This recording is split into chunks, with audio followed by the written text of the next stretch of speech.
Prabowo mendadak tunda terbang ke Australia, ajak Gibran rapat bahas uang rakyat. Presiden Prabowo Subianto menunda keberangkatannya ke Australia selama 2 jam pada Selasa, 11 November 2025. Bukan tanpa alasan. Di Pangkalan Udara Halim Perdana Kusuma, ia mengumpulkan sejumlah pejabat tinggi negara dalam rapat tertutup yang berlangsung mendadak dan intens.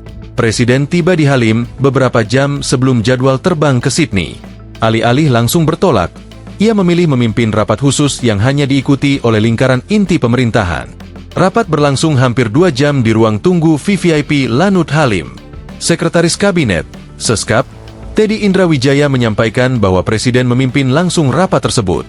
Presiden Prabowo Subianto menunda jadwal penerbangan selama 2 jam untuk memimpin rapat khusus di Halim, ujar Teddy. Pejabat yang hadir yaitu Wakil Presiden Gibran Rakabuming, Wakil Ketua DPR Profesor Sufmi Dasko Ahmad, Menteri Sekretaris Negara, Menteri Luar Negeri, Menteri Pertahanan, Kepala Badan Pengawasan Keuangan dan Pembangunan, BPKP, Kepala Pusat Pelaporan dan Analisis Transaksi Keuangan, PPATK, serta Sekretaris Kabinet. Dalam arahannya, Presiden menegaskan pentingnya pengelolaan keuangan negara yang akuntabel dan berorientasi pada hasil nyata bagi masyarakat. Setiap rupiah uang rakyat yang dialokasikan harus tepat sasaran dan harus digunakan sesuai periode waktu yang ditetapkan, termasuk dana di daerah, yang juga merupakan uang rakyat, kata Prabowo. Presiden juga memberikan instruksi kepada Menteri Sekretaris Negara Prasetyo Hadi untuk segera melakukan koordinasi lintas kementerian.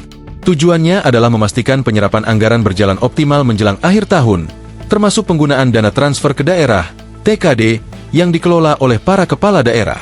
Presiden menugaskan Mensesnek untuk segera mengoordinasikan serta memeriksa penyerapan anggaran dan penggunaan transfer ke daerah, kata Teddy. Data Kementerian Keuangan per Oktober 2025 menunjukkan bahwa realisasi belanja pemerintah pusat baru mencapai 72%, sementara transfer ke daerah baru terserap 68%. Pemerintah menargetkan efisiensi dan percepatan belanja agar tidak terjadi sisa anggaran yang tidak terserap, SILPA, di akhir tahun fiskal.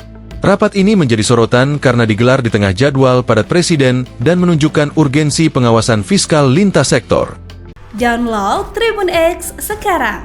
Menghadirkan lokal menjadi Indonesia.